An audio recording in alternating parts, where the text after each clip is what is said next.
This is a production of Cornell University. Good afternoon, everybody.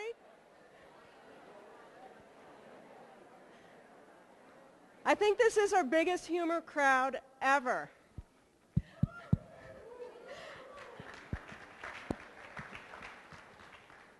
So, welcome to our Humor Day lecture. I'm Beth McKinney from the Cornell University Wellness Program, and before I introduce our speaker, Sandy Queen, I'm going to answer the question that you all have, which is, why did we on the brochure write Humor Day when it's just a 12 o'clock lecture? And I will tell you the answer. It's because for this day, and of course every day, but really concentrate on three things. One is that, and you know this stuff already, it's okay to laugh and have fun at work, and we know you do. Two, we also know that you have the power to look at the lighter side of a situation. And three, in the words of our 34th President Dwight D. Eisenhower, who stated, "A sense of humor is part of the art of leadership, getting along with people, and of getting things done." So my hope for you today is that you double, triple, quadruple the amount of smiles that you have in an average day, and that you share them with some other people. Did you know that if you make eye contact and smile at someone else, there's a very good likelihood that they will smile back? So are you ready to lighten up?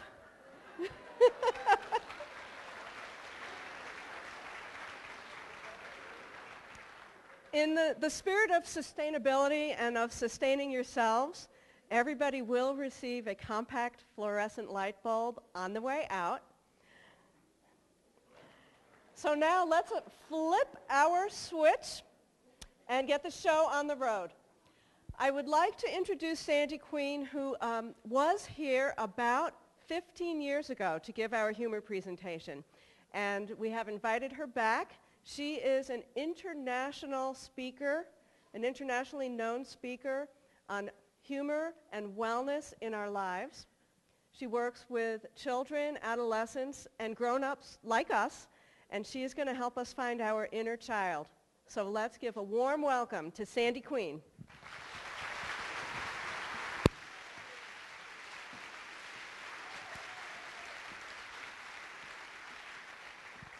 I have this image of you guys walking around campus all afternoon going, I don't know what you expect people to do when you look at them like that. It's like, I know what you did last night or last year.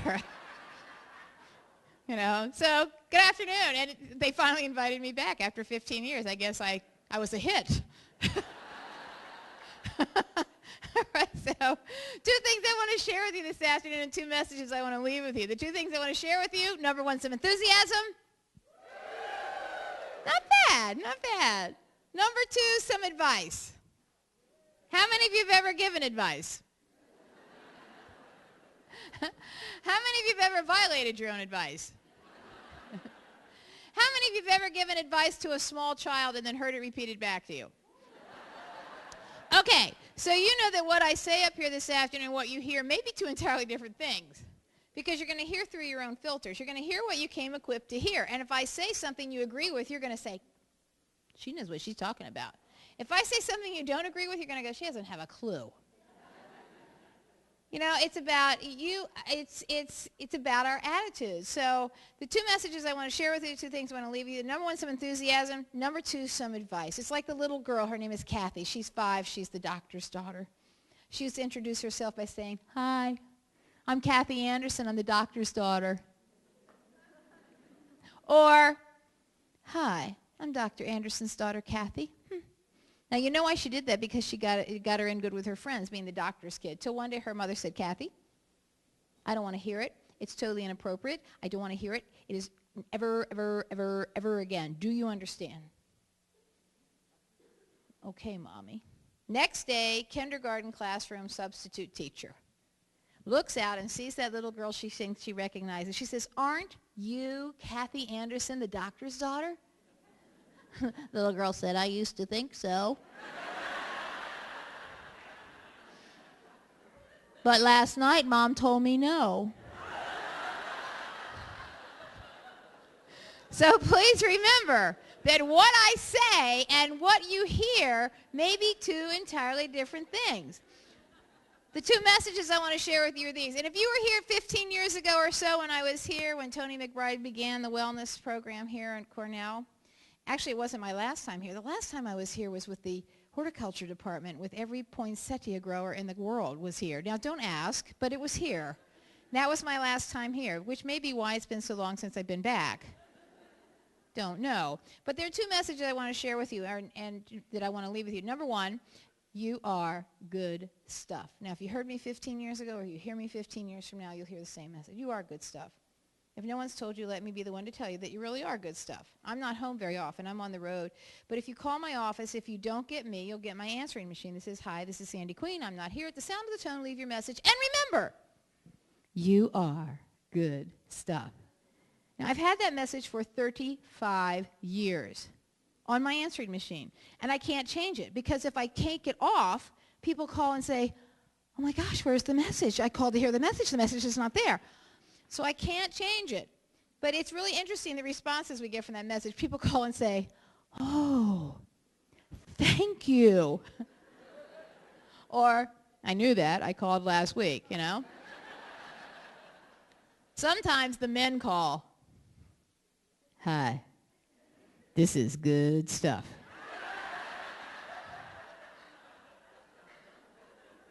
Do these three words mean anything? In your dreams, right? Little high school gal wrote me a note and she said, dear Sandy, I really needed to talk to you last night, but you weren't home. So I called your answering machine 3 times just so I could hear you tell me I was good stuff. A lady said, you don't know me. I was in one of your sessions last year. I just want you to know I call your answering machine at least once a month just so I can hear you tell me I'm good stuff. That's pitiful. That people have to call my answering machine to hear what they should already know. So I decided to help them along. I had good stuff put on my license plate. I thought, this is great. People will pull up behind me, they will read my license plate, and it will make their day. That is not what happened.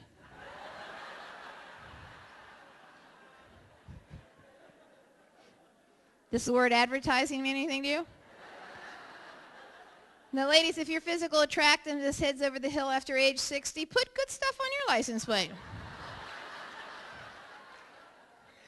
You're going to find there's still a lot of potential takers out there. They may be gas station attendants, but that's okay. There is still interest. I have to tell you a really funny story. I've never told this from the platform before because it just floated through my little gray matter, and that is my ex-husband. I go to church with my ex-husband, and actually it's been very healing. I moved into the community, and I found out that he was going to the church that I wanted to go to, so I made sure that I seriously made sure that it was okay that I attended this church. Well, anyway, he's remarried, but before I started coming to church regularly, I was at church for something, and my car was on the parking lot, and his wife, who didn't know me, went home and said, oh my God, there was a drug dealer's car on the church parking lot. And he said, how do you know? It's like, the license plate said good stuff. He said, that wasn't a drug dealer, that was my ex-wife. That is a for true story. I just heard from my pastor. My pastor told me this story. You are good stuff. Second message, lighten up. Some of you have worked a long time to be as boring as you are. Now, I know you came in here this afternoon, and you came in, and you're going to have the humor day, and you're going to hear me for an hour, and I know that at least one of you turned to the person next to you and said, tell you what, this better not be boring. Because you and I both know that boredom is slow death. Now, I know that you think if you're not having a good time, I should be able to look at you and tell you're not having a good time and change my material. But see, I know what you do for a living. You're on a university campus. You spend your days going,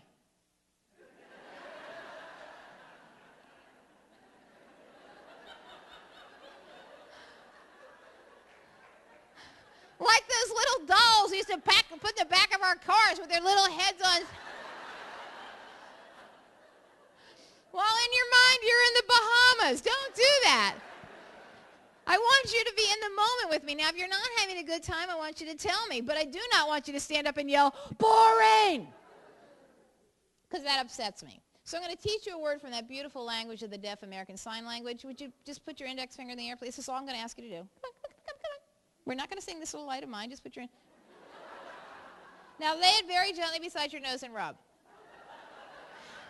This is the sign, for real, boring. Because we all know what people tend to do when they're bored, don't we? This really is the sign. Go look it up in your sign language dictionary. Boring. The next time you're stopped at a traffic light, take a look at the guy in the next truck.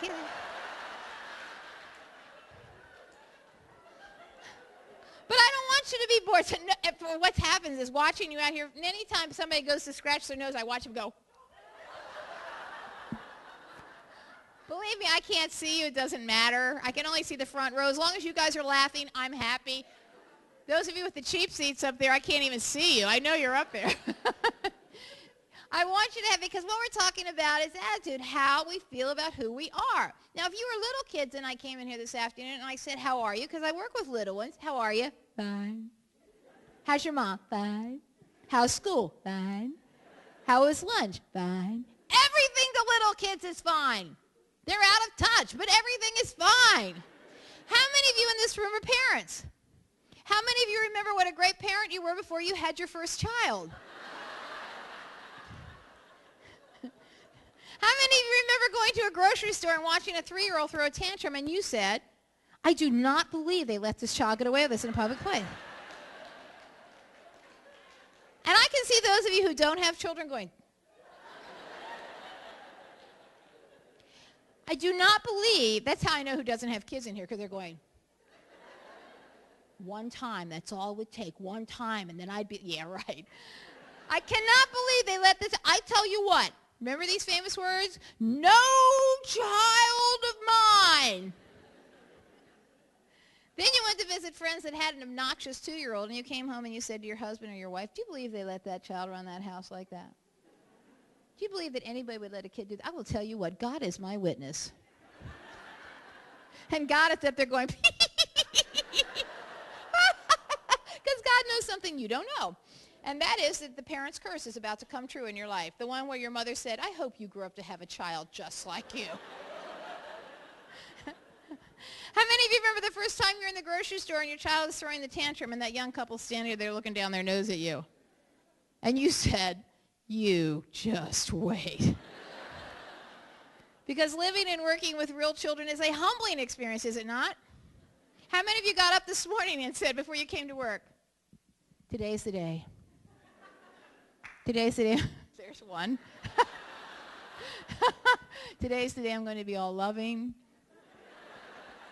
all knowing, all validating, all patient, all kind, and all giving. I'm going to be the kind of parent I was put here to be. Then you walk into the kitchen, and your 6-year-old says to you, this oatmeal looks like throw up, and I am not going to eat it. And you turn to God and you say, God, tomorrow I'm going to be a good parent because today I'm going to hurt somebody. A mother came to me at the end of a parent workshop, years ago. She said, thank you so much. For what? For what you said. Thank you so much. What did I say? You said, I don't have to like my kid 24 hours a day. I said, let me give you a clue. It's almost impossible to like your child 24 hours a day unless she happens to be visiting her grandmother. Then it's easy. Do you think they like you 24 hours a day? Don't kid yourself. I was with a group of 8th graders in Virginia Beach not too long ago, and I said, I'm going to see your parents tonight. What would you like me to tell them? And they said, leave town.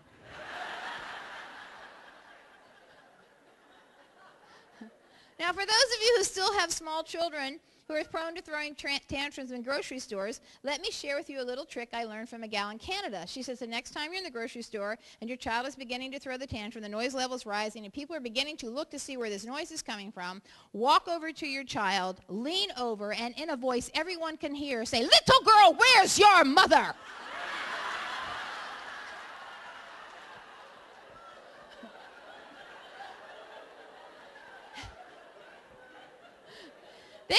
many teenagers? Teenagers, how are you? Hey, man. How many of you have an adolescent in your life?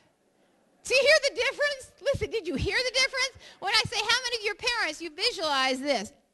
How many of you have an adolescent? How many of you have a teenager right now who does not want to be in the same airspace with you? Can I give you a word of comfort? Relax. While this child can't stand to be around you, this is your time to kick back and relax. Because some of us have lived beyond that point and know what's coming.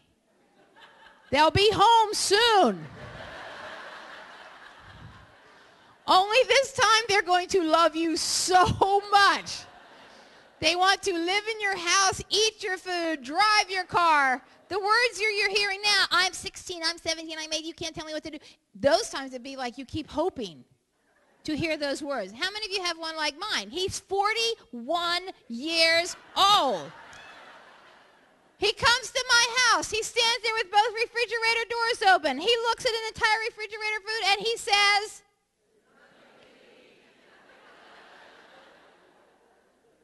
I have 3. He's my firstborn. Now, you'd think that at 41, he would grow up. I mean, he is. He's a father. He's a husband. He works hard. And he's still 10. 18 months and 1 week younger than he is. Now, pay attention to the timing. I have 3 kids, and they're exactly 18 months and 1 week to the day apart. I know. My mother was so embarrassed. My mother had a hard time conceiving, so she's thinking, you have 1 every 10 years, people don't talk. But if you have 3 in 3 years, people are, do you know what they're going to say about you? Good, right? 18 months and 1 week younger than he is my daughter, the doctor, married to the attorney. This child they live in a huge house up in northern Baltimore County in Maryland, just a huge house. And she's just like, my only question, they built this huge house, and my only question was, does my room open onto the pool? That's, And she's very bright, and she's a very good doctor, but she has absolutely no common sense. None. Not a whit of common sense. 18 months and 1 week younger than she is my youngest. How many of you have more than one child? How many of you secretly believe one of those children does not belong to you? How many of you believe that while you were in giving birth, they slipped one in on you? That's my 3rd one. And she's brilliant. She's an amazing young woman. Absolutely amazing. But she doesn't belong to me. I watched her be born. I was there. They didn't slip one in under the door. I mean, they did, some from up there, but they didn't. I watched her be born. She's been the one that has given me the run for my money for my entire life. And she worked for me for a long time. And so the day she was around 30, and I walked in the kitchen one day, and she said, Mom, if I'd had better nurturing as a child, I could have been a genius.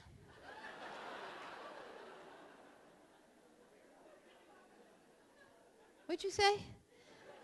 She said, if I had better nurturing as a child, I could have been a genius. Now, how many of you know that if you're dealing with somebody else's child and they say that to you, you know exactly what to say? And you can be professional. And you can be like, you can remove yourself from it and you can deal with it. And now here's your own child. And at that moment, this is what we're talking about, having a sense of humor. Not a sense of humor where you can stand up and tell a joke and get the punchline right, but a sense of the absurdity in life. Because at that moment, I had a choice. I could deal with her in my professional. I'm a developmental psychologist by training, okay? I knew what she was saying. She was 30. She wasn't married. She didn't have babies. She hadn't finished graduate school, and she worked for her mother. For God's sake, she was a total waste. She was a total waste of humanity. I knew what she was saying. She was going through a developmental jump in her life. Around 30, that late 20s, early 30s, you suddenly realize, I'm not going to be 20 forever, and I've got to, make this shift. And it's very disconcerting for some people. And so I had a choice. I could either strangle her on the spot, because what was she saying? It's my fault. It's my fault that she's not any better off than she is. And I knew what she was saying. So I just chose, because it's hard to go on the road. It was about this time of the year, because her birthday was just this week. It's hard to go on the road in January, February, March with your eyes all swollen from crying, telling people, doing humor, telling people that you have winter pollen in Baltimore. And it's, what's wrong? Oh, winter pollen. Oh, right? I said to her, you know, Wynn, I know what you're saying. You know, you're 30, you're not married, you don't have babies, you haven't finished graduate school, and for goodness sake, you work for me. I mean, it must be, you know, feel like you're like a total waste. And she said, I am. I said, you know, if I'd had better nurturing as a child, I could have been a genius too. She said, good, let's blame your mother. She's dead. Then I come see you guys, mature adults, tightly wrapped, university people. How are you? I'm fine. I could be better. I've been worse. Hanging in there. I'm getting by. No, I mean, how are you really? I said fine. But you forget to tell your face. Now, if you're having a good time, tell your face. Because you know what happens when you suppress laughter, ladies? It goes to your hips and it spreads out. How many of you have ever asked somebody how they are and hope to God they do not tell you? Because you don't have enough time in this life to hear what is right. Have you ever done it? You come back and you go, how are you? You don't have enough time in this life to hear what is wrong with these people. We have a name for these people. We call them constipated personalities. Constipated personalities are those people that no matter what is wrong, theirs is worse. If you've been sick, they've been sicker. If you've been poor, they've been poorer. If you've had a problem, theirs is worse.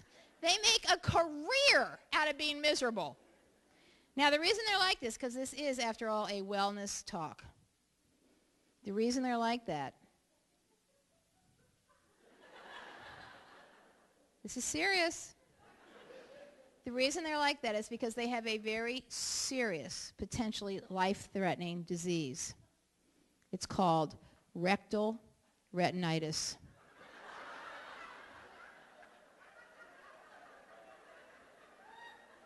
Excuse me. Rectal retinitis is a very serious, potentially life-threatening disease that occurs when the nerve endings from your retina, stay with me, cross with the nerve endings from your rectum, and you get this crappy outlook on life.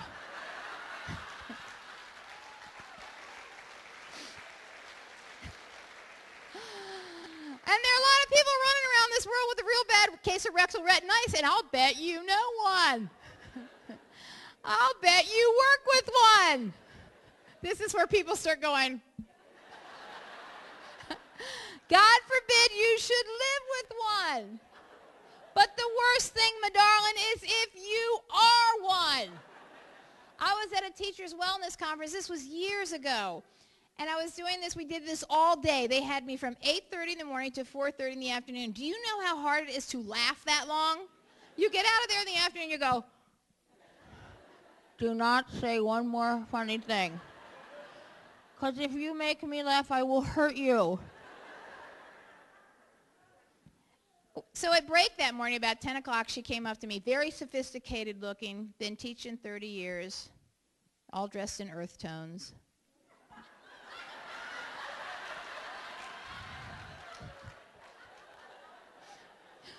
Looked like she had been weaned on a pickle.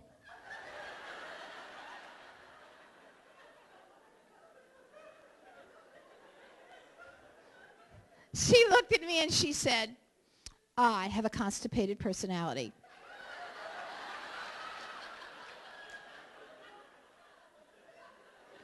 Dead dog, dead dog, dead dog, dead dog. You know, you can't laugh. You have to think of something horrible. Dead dog, dead dog, dead dog. There are times when laughter is not appropriate. That was probably one of them. And I said to her, I've never heard anybody admit to this before. She said, I came here today for a wellness enema. I want you to blow me out.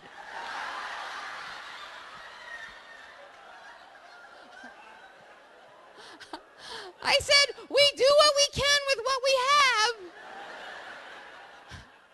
Because if you look at your wellness on a continuum, 0, negative, positive, 0. How are you? Fine. Fine tells me nothing. Fine is like saying, I have a temperature. We hope so. -1, how are you? I don't feel good. What's the matter? I don't know. I don't feel good. Are you sick? I don't know. I don't feel good. How many of you remember you learned how to be here from the time you were a little bitty kid? Remember when you were in first grade and you went to your teacher and you said, Teacher, I have a tummy ache. What did she do for you? She sent you to the office. What did they do for you? If you were a good enough actor, they sent you home. What didn't you have to do? Go to school. And you learned from the time you were that little bitty kid that to get out of what you don't want to do, you get sick. You're still doing it. Unless you have worked in your life for an organization that understands that mental health, how you feel here, is far more important than your physical health. Your mental health is far more important than your physical health because this controls your physical health. Unless you've worked for somebody that understands that, you have never done this. Hello, boss? Listen, man, it is a gorgeous day out there.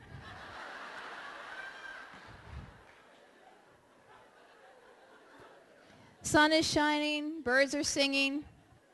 I'm not coming in today. I'm taking a well day. But I will be willing to bet, if you're honest with me and with each other and with yourself, you're going to have to admit that sometime in your life you have done the following. Hello. Hello, boss. Listen, man. I don't feel very well. I'm going to take a sick day. I'll see you tomorrow. You hang up the phone. Immediately you're nauseous because you just lied. And that day while you're at the mall shopping, you run into another sick person, don't you, girls? Because all seriously ill people shop. On down this continuum, -3, -4, how are you? I really am sick. I have signs, I have symptoms, I have a disease. Disease is spelled D-I-S-E-A-S-E. That's what it is. It's a dis-ease. It's an imbalance among the body and the spirit.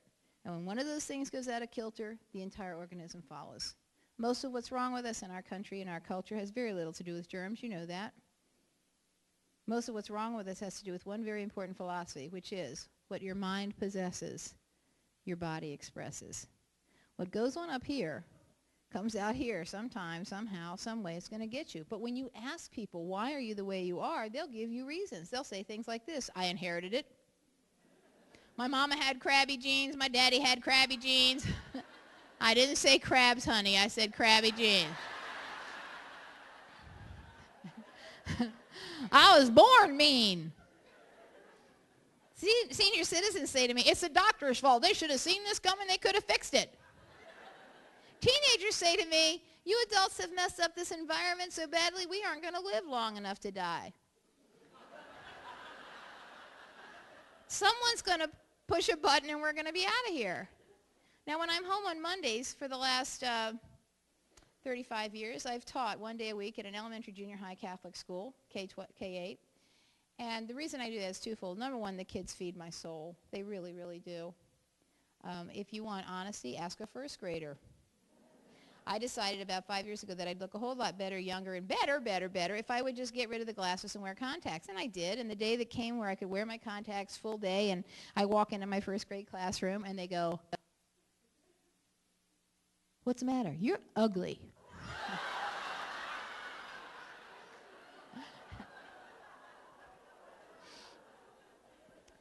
The second reason, they just feed my soul. And the second reason is I work a lot with teachers, and I don't think you have the right to stand on stage in front of a group of teachers and tell them how to teach unless you're in the classroom teaching real children.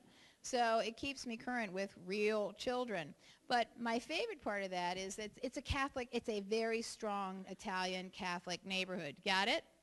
In the 5th grade, one of my best times of the year is that we do a no holds barred family life program. I teach it. 10 weeks of sex education for 5th graders. Now, if you want to have the most fun you can possibly have, you need to come to a 10-week, no holds barred sex education class for 5th graders in a Polish-Italian Catholic parish school taught by the daughter of a Southern Baptist preacher. Yeah, right.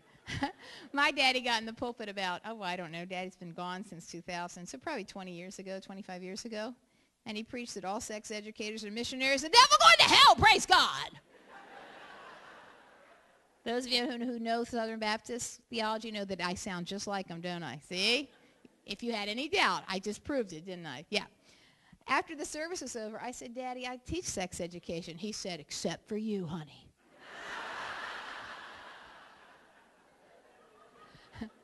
Now, for those of you who have come up in the Catholic system, you know there's some things I can't teach in that class, don't you? And I'm very much aware of the policy and the theology, and I'm pretty okay with it.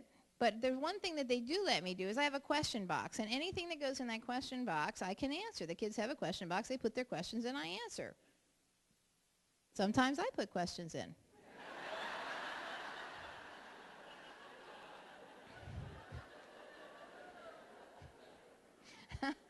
Now, the reason I'm telling you this is I have a question to ask you. What do you have in your life that is a physical, tangible validation of what you've done? It's a note from somebody. It's a gift.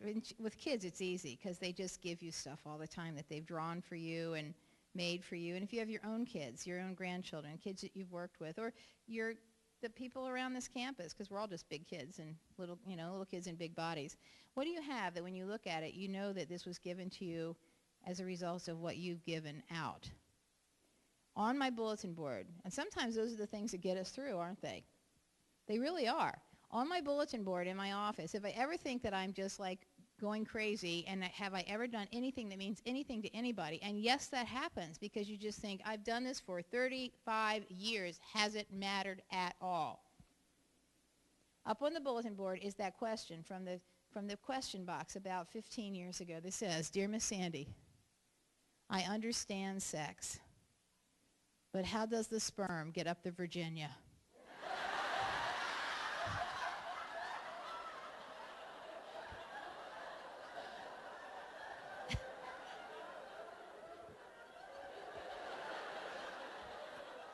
It has to do with their attitude. Question, what did you say to yourself this morning when you got up and stood and looked in that mirror before you came to work? What did you say?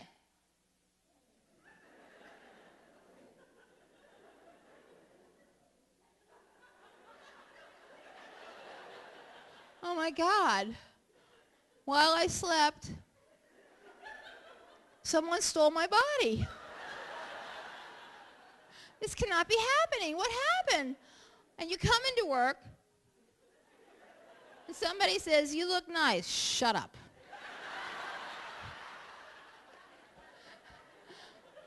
My challenge for you is this. When you get out of here today, I want you to go find yourself a mirror, stand in front of that mirror, take a look at the person who's looking back at you, and to that person I want you to say, hello, gorgeous. You're the most incredibly wonderful person I've ever had the opportunity of knowing. And to spend another day with you is the greatest gift anyone could ever give anyone. And then lean over and give yourself a kiss. People say, that is disgusting. Why? It's embarrassing. Who's watching? If you can't look in the mirror and see your best friend looking back, let me tell you what, you're not going to make it. I don't care how good your job is, how much money you have, what kind of car you drive, what kind of house you live in, you're not going to make it. Because if you are not happy at this moment, where you are, sitting there, you're not going to be happy at all. If you won the lottery, did you see these 3 girls, 4 women in West Virginia won the $200 gazillion lottery yesterday? You know, they bought a ticket, $5 a pop, went out, they won over $200 million. Good for them. And I hope that they're happy as can be because there's nothing, my dad was a Southern Baptist preacher. Money is the root of all evil, Daddy. The love of money. No, it's money. I said, don't you think it would be better if you were rich, then you could give to the poor? Then it's a win-win. He said, or rather than being poor and commiserating with the poor? No, it's money. I said, it's because you've never had any. It's a justification for remaining in poverty. And I don't just mean financially, in spirit. Oh, the world sucks. Well, that's an easy thing to do because, you know, the world does suck. Without gravity, we'd fall off the world. So truly, the world does suck. For which you should be grateful. It's about attitude. Now, if you can stand in front of your mirror doing this and say, I love you, you have the greatest self-esteem on the planet. And you're going to be just fine. I was at a teacher's wellness conference, years ago in Cincinnati. And we had a morning session and we had an afternoon session. In the afternoon session, a man who had been in my morning session came back in. It was a 3-hour humor workshop. And he walked in and he's crying. And I said, what is wrong? And he said, I need help. I really need help. And it's like, well, what happened? He said, I really need help. And I'm thinking, oh my gosh, he got in touch with his humor side and it's overwhelming him, right? He said, I did what you said. I went up to my room and I took my clothes off and I stood in front of the mirror and I laughed so hard. He said, what wasn't sticking out was falling down. He said, what do I do now? I said, get yourself a hand mirror, son. And when you get to one of those places that particularly tickles you, either do something about it or share it with the rest of us. We all need to laugh. How many of you have ever gone to bed really late at night, like early in the morning, and you get in bed and you look at your watch and go, oh my God, if I go to sleep right now, if I close my eyes and immediately fall into deep, deep sleep, I'm going to get 1, 2, I'm going to be a zombie. And you lie there and you wait.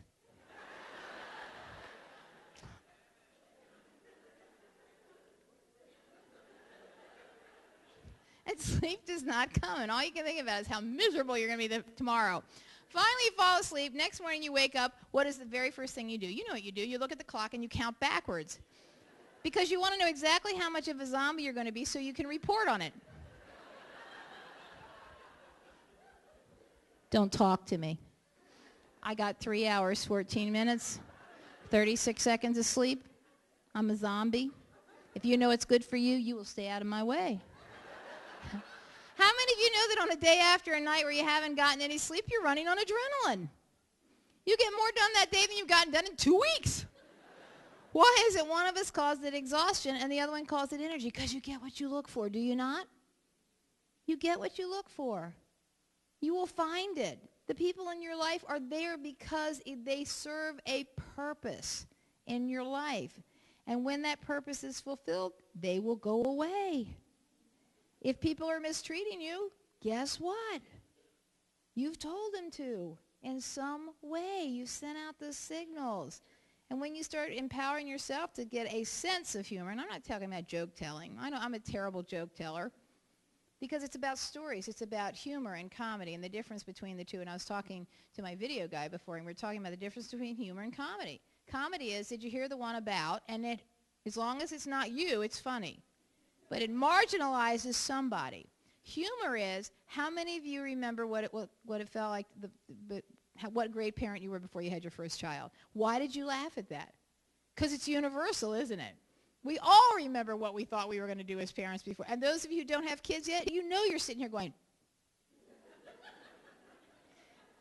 And 20 years from now, you're going to be sitting in this auditorium when they invite me back again because I was such a hit that... You're going to go, I saw you 20 years ago and now I have a 15-year-old and you were so right. Oh my God, I don't know anything about these children. And it goes on because it's universal. Question, what do you say to yourself when you've made a mistake? Oh, that's okay, I'll do better the next time? No. How many of you have ever gone to bed at night with a full bladder thinking you're going to make it through the night?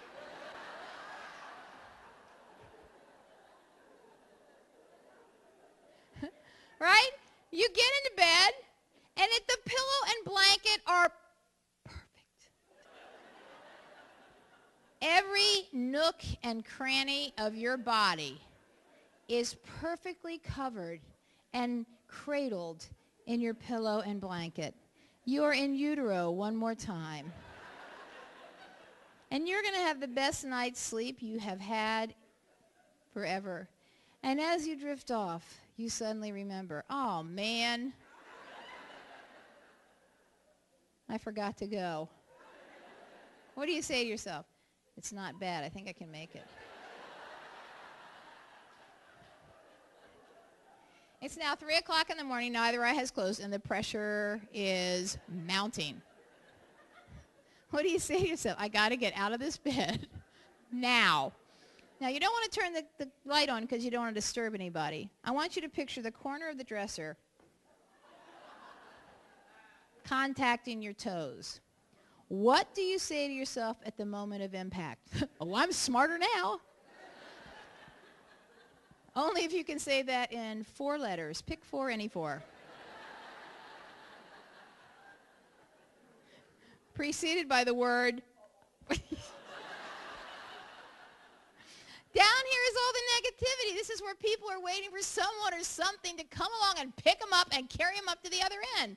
At the far end is the big D, belly up, lily in your hand, dead. People say, why'd you bring that up? You're supposed to be talking about humor. Because the whole point in this whole being on this planet, I believe, is not to live to be some old cantankerous person no one gets along with. The whole point is to die as young as possible, as late in life as possible. To die as young as possible, as late in life as possible. People say, you don't understand. If you had my husband, my wife, my kids, my job, my supervisor, we have illness, and I'm under such stress. We're all under stress. Stress is that can be negative, stress can be positive. My mother died at 55 because of stress. She might as well put a gun to her head and pull the trigger. Because that little hypothalamus that picks up the first stress reaction when you see the dump truck coming at you and says, oh, it might be a good idea to get out of the way, that first little gland that starts the stress reaction, she went to it and went to it and went to it and went to it and never got satisfied. And one day she went to the well too often and her brain just disintegrated. She might as well have gone, because she had never learned to have a sense of humor. And see, people say to me, then how did you get funny? Because my mother was a very abusive person, and I learned when I was a little bitty kid that if I could get her to laugh, she wouldn't hurt us for days.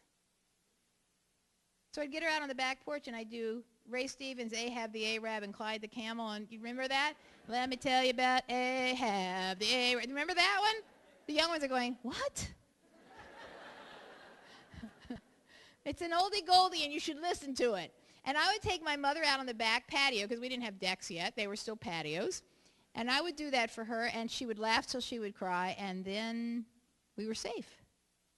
See, a lot of our sense of humor doesn't come from having been raised in milk and cookies. Some of our sense of humor comes as a choice of looking at the other side of that coin going, I have a choice here. You know, I have a true choice here of how I'm going to respond to this. I got stuck in Parkersburg, West Virginia a couple weeks ago because I'm fully expecting to go out and see a whiteout, because my last 3 trips I have not gotten home because there has been last-minute blizzards and I can't get home. And my theory is, if I'm going to someplace, I get stressed because I want to be here. But if I'm going home, I'll get there. And there's no point in getting yourself whacked out about something you can't control. So we couldn't get out of Parkersburg. And when they announced that the wheel had fallen off the plane and that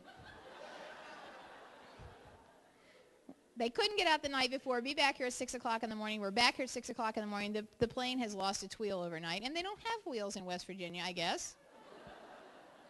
They had to go to a civilized part of the world and get a wheel. And so our plane wasn't going to fly. Well, everybody ran to the counter. Everybody ran to the counter. Well, there was 2 people in line, and I made the mistake of standing between them, which means I'm not in line. So everybody's now lining up, and all of a sudden I realize, oh, man, I'm not in line. And as I go just to move, the woman who's now here says, you're not jumping the line. No, I wouldn't think of it. So I thought, now, I have a choice. I can either get really whipped at her, or I pulled out my phone, I stood in line, I called U.S. Airways, I said, flight's not flying. She said, I'll put you on one out of here to Philly in 45 minutes. Okay, fine. Hung up the phone, I turned to her and said, have a wonderful day.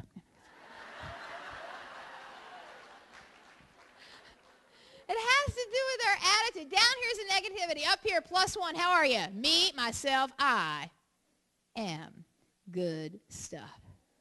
I am good stuff, and because I'm good stuff, I'm going to do the kinds of things that people who are good stuff do for themselves. And I'm going to get better and better and better till I'm all right. Now, the next time somebody says to you, how are you, instead of saying, I'm fine, I could be better, I've been worse, I'm hanging in there, I'm getting by.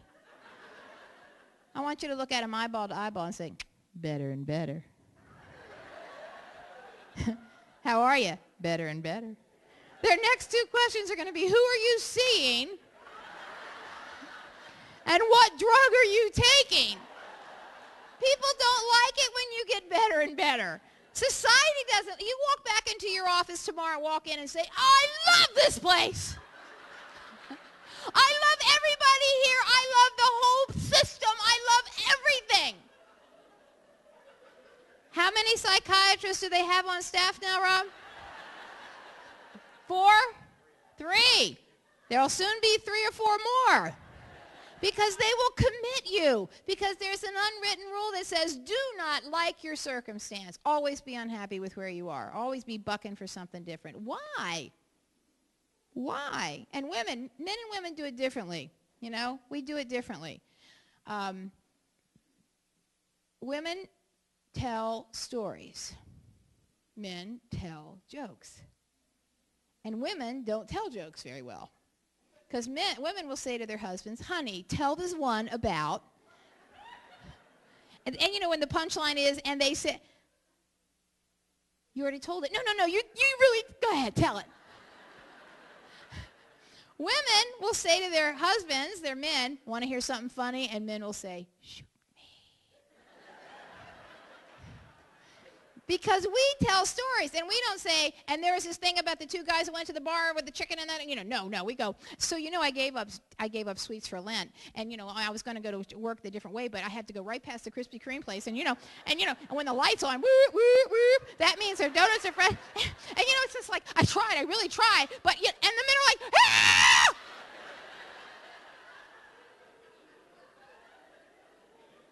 And it's just kind of like, what's your name, Darren? What's your name? I'm not going to make fun of you. Jeff? If I said to Jeff, I like your tie, you know what Jeff's going to say to me? Thank you. If I say to a woman, I like your jacket, she's, oh, this whole thing, it was discount TJ Maxx, 15% off, just a coupon. We feel compelled to give the history of our wardrobe. I know, because this is the point where I say to you, I know what you've been thinking this whole time. Either I love the jacket, or what the hell were you thinking when you got dressed this morning? And here's my answer. You've been looking at this trying to figure out why I did this, so you paid attention. Right? Because you don't know whether I did it on purpose, or this just is an aberration, or if I need help. And the answer is I wear this because women are my worst critics. When I stand on a stage like this and I get on stage, women do this. They start at the top of your head and they go.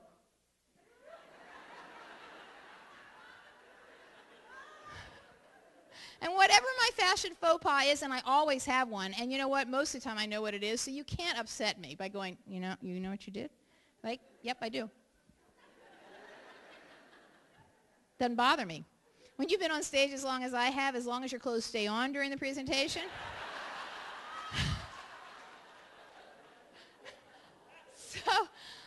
some guy said to me not too long ago, give you $5 for that jacket. And I said, well, that'll be a 20% profit because see, what happens is I really believe that women get drunk, literally inebriated, and they go out shopping while they're drunk, and they find something like this, and they go, oh, it's really cool. Oh, that's cool. That's sharp. They bring it home, they sober up, and they go, oh, my. Oh, my. What was I thinking? And it sobers a lot of women up. So they put it in a plain brown wrapper. They take it to their local Goodwill store, from whence I shop in every town I am. Every town I'm in, I go, if I have time, I go to the local Goodwill store of the Salvation Army, and I buy my wardrobe. $4 with a pair of Bermudas we could all get into.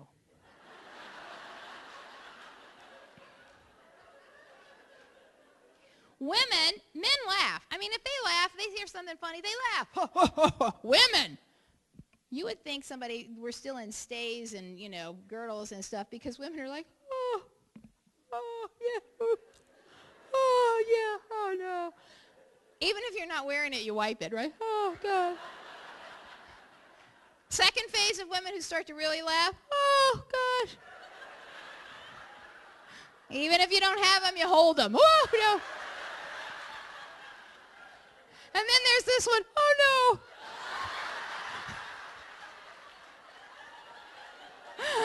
Oh, back in a moment. Hold that thought. I'll see.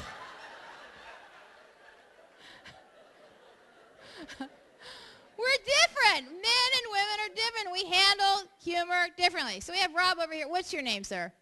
Paul. Paul, if you and Rob had to go to the men's room, you go to Rob and say, want to go to the bathroom with me? Every other man in here is going, see, that could have been you, but you didn't have another man sitting close. Oh, yes, you did. There's one right behind you.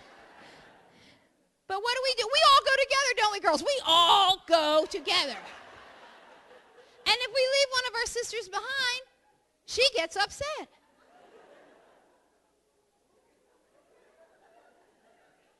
I've known you for 10 years.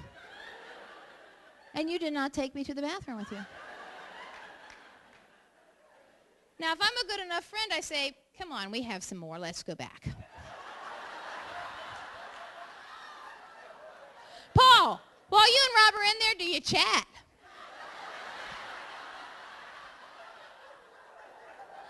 I had a friend that worked with John Wayne during his career, and he said John Wayne would never use a public men's restroom because inevitably this is what would happen. Are you John Wayne?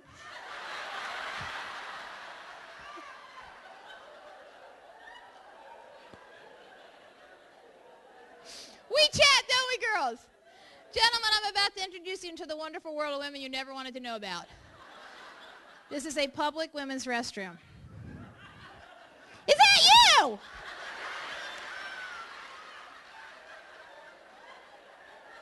Where'd you get those shoes? Did you see her shoes?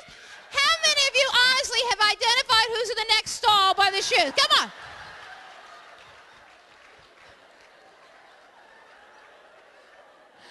Inevitably, one of our sisters will say, I got no toilet paper. Ladies, what do we do for our sister in distress? Do we hand her a roll?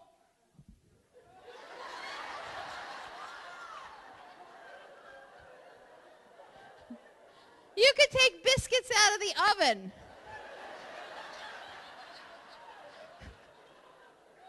Your mother told you never to touch anything that has been touched by anybody else. And yet you will take toilet paper from a total stranger. We're different. When you leave here today, as you will in about 5 minutes, I want you to go with a different sense of humor. It's not about joke telling. It's about looking at life like last night. Beth is taking me on a tour of the campus, and on every bus stop is my picture.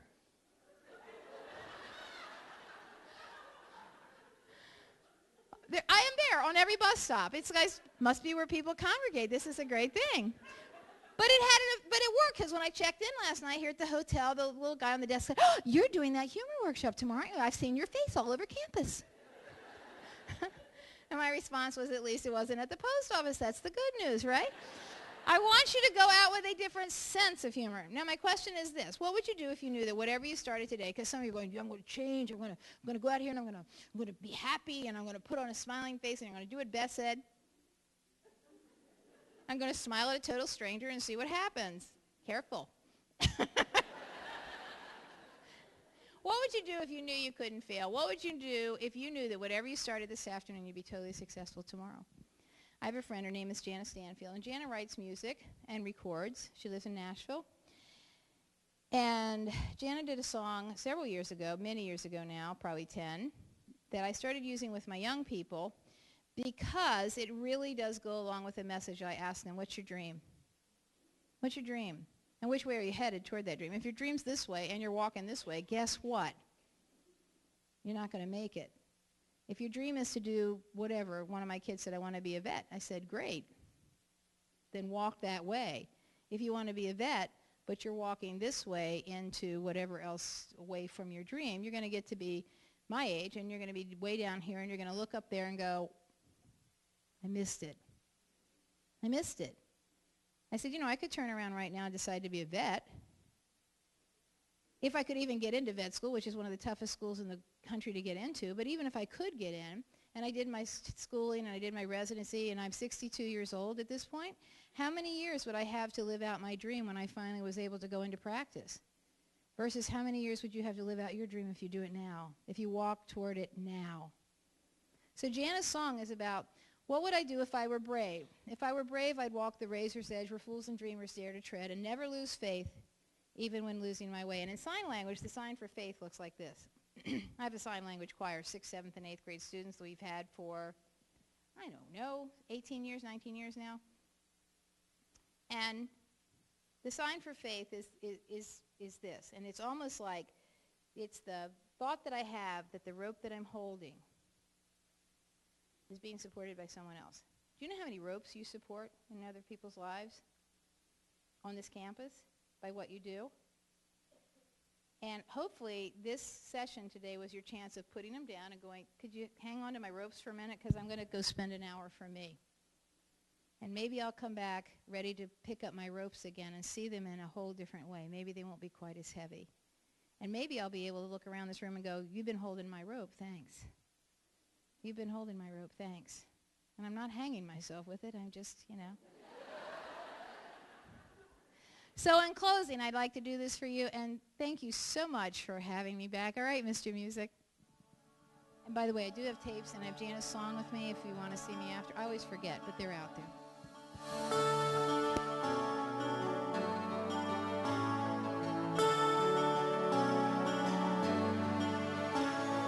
What would I do if I knew that I could not fail? If I believed, would the wind always fill up my sail? How far would I go? What could I achieve? Trusting the hero in me. If I were brave, I'd walk the razor's edge where fools and dreamers dare to tread and never lose faith, even when losing my way. What step would I take today if I were brave?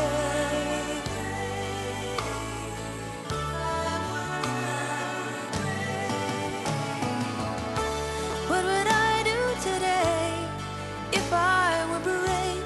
What would I do today if I were brave?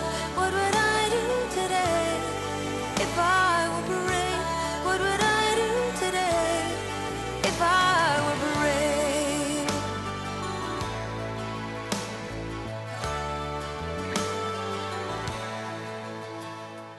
What if we're all meant to do what we secretly dream? What would you ask if you knew you could have anything? Like the mighty oak sleeps in the heart of a seed, are there miracles in you and me? If I were brave, I'd walk the razor's edge where fools and dreamers dare to tread and never lose faith, even when losing my way. What step would I take today if I were brave?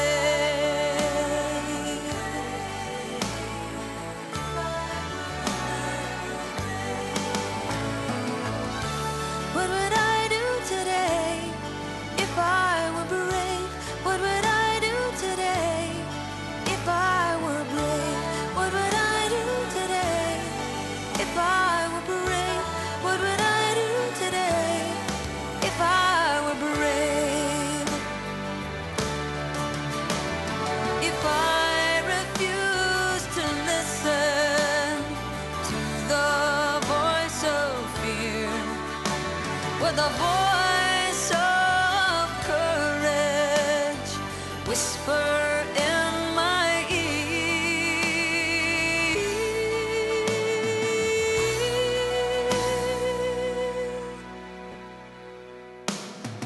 If I were brave, I'd walk the razor's edge, where fools and dreamers dare to tread, and never lose faith, even when losing my way.